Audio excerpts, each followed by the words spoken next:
المجنبين إن الحمد لله نحمده ونستعينه ونستغفره ونعوذ بالله من شرور أنفسنا ومن يضلله فلا هادي له ونشهد أن سيدنا إيماننا وقدوتنا وسندنا وحبيبنا وحبيب ربنا ومولانا محمد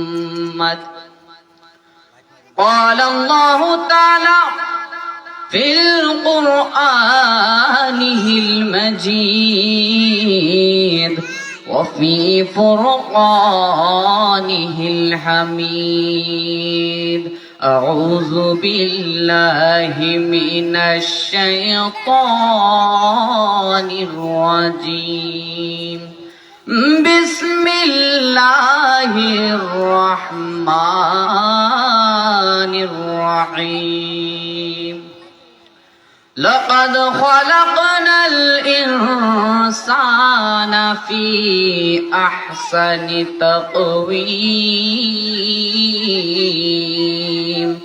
صدق الله العظيم قال النبي صلى الله عليه وسلم لا يؤمن أحدكم حتى أكون أحب إليه من والده وولده والناس أجمعين সম্মানিত উপস্থিতি, আজকের এই মহৎ মাহফিলে আমাকে আলোচনা করার জন্য সুযোগ করে দেওয়া হচ্ছে। অভ্যন্তরীণ সকলকে আন্তরিক মোবারকবাদ জানাচ্ছি।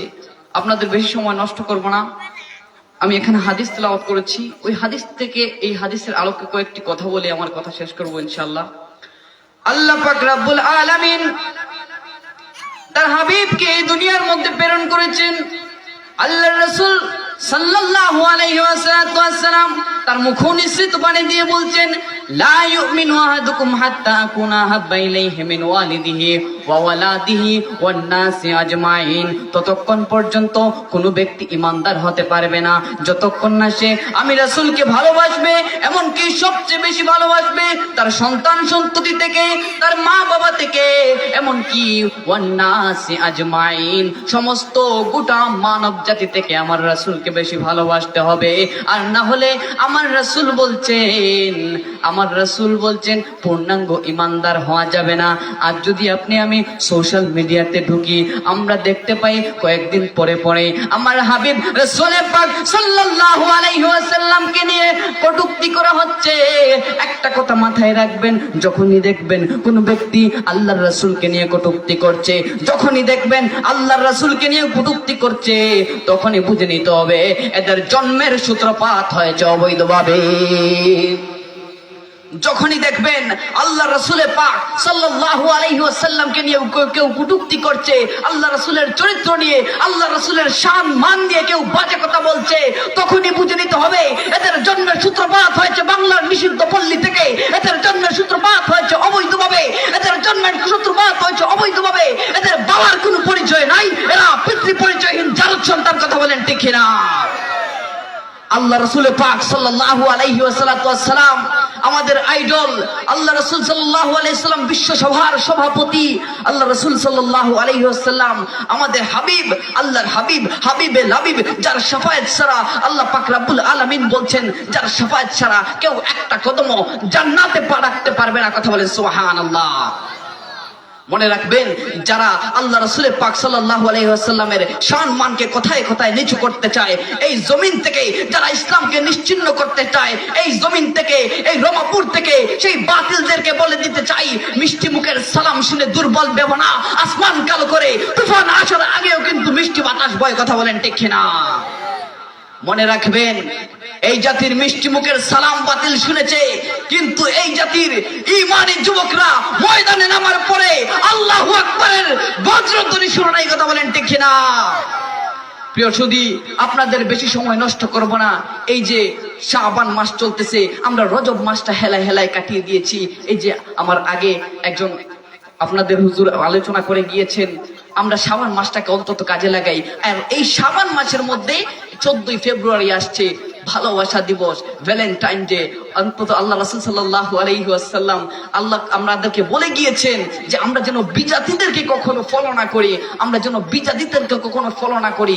আল্লাহ রাসূল বলছেন যারা বিজাতিদেরকে ফলো করবে, যারা বিজাতিদের রাস্তায় চলবে, তারা বিজাতিদের অন্তর্ভুক্ত হয়ে যাবে। বলেন নাউজুবিল্লাহ। আমি শেষ একটা কথাই বলতে চাই, যারা ইহুদি নাসারা তাদের কালচারের মধ্যে বেশিরভাগ কালচার উলঙ্গ, বেহায়া আর অশ্লীলতার মধ্যে ভরপুর। আল্লাহ পাক যেন এই অশ্লীল সমাজ থেকে আমাদেরকে হেফাজত করেন। আমাদের যুবকদের এমন ভাবে হতে হবে, আমাদের যুবকদের অন্তরের মধ্যে সাইফুল্লাহদের লালন করতে হবে, আমাদের যুবকদের অন্তরের ভিতরে শের খুদা আলীদের লালন করতে হবে। আমাদের যুবকরা যখন ময়দানে নামার পরে তাকবীর দিবে, প্রতিটা তাকবীরে তাকবীরে বাতিলের তাখ পর্যন্ত কাঁপিয়ে তুলতে হবে। কথা বলেন ঠিক কিনা? আল্লাহ পাক আল্লাহু আকবার, ইয়া রাসূলুল্লাহ, জিন্দাবাদ জিন্দাবাদ। সকলে বলি আল্লাহুম্মা আমিন। উচ্চ আওয়াজে বলি একবার মারহাবা। এবার উচ্চ আওয়াজে বলি আল্লাহু আকবার। সম্মানিত সুধী, শাহজালাল ইয়ামানী রাহিমাহুল্লাহ যখন গৌর গোবিন্দের সামনে দাঁড়িয়ে, তার প্রাসাদের সামনে দাঁড়িয়ে উনার জবান থেকে আল্লাহু আকবারের ধ্বনি বের করেছিলেন, উনার জবানের ধ্বনিতে, এই আল্লাহু আকবারের ধ্বনিতে গৌর গোবিন্দের প্রাসাদ ভেঙে চুরমার হয়ে গিয়েছিল। আমরা এত মানুষ আল্লাহু আকবারের ধ্বনি দিলাম, কিন্তু গাছের একটা পাতাও নড়ল না। আমি কি বলবো তার কারণ কি? তার কারণ হচ্ছে একটা, আমরা এখন এমন মুসলমান হয়ে গেছি, আমাদের জবান আর অন্তর ঠিক নাই। আমাদের জবানে একটা, অন্তরে আরেকটা। কথা বলেন ঠিক না? আল্লাহ পাক যেন আমাদেরকে সবাইকে বুঝার তৌফিক দান করেন। আমি ছোট্ট মানুষ, এই চেয়ারে বসার লায়ক না, তাও যারা আমাকে সুযোগ করে দিয়েছেন, অভ্যন্তরীণ সকলকে আন্তরিক মুবারকবাদ জানিয়ে আমি অধমের বয়ান এখানে শেষ করছি। সকলে আমার জন্য খাস করে দোয়া করবেন। আসসালামু আলাইকুম ওয়া রাহমাতুল্লাহি ওয়া বারাকাতুহু। মাশাআল্লাহ, মারহাবা। অতি সংক্ষিপ্ত আমি শেষ করার জন্য সমাজ উপস্থিতি, এ পর্যায়ে আপনার সামনে কোরআন এবং হাদিস থেকে মূল্যবান তরকিব নিয়ে আসছেন আজকের ইমানি নুরানি সুন্নি মহাসম্মেলনের প্রধান বক্তা হযরত মাওলানা হাফেজ মশিউর রহমান উজ্জ্বল।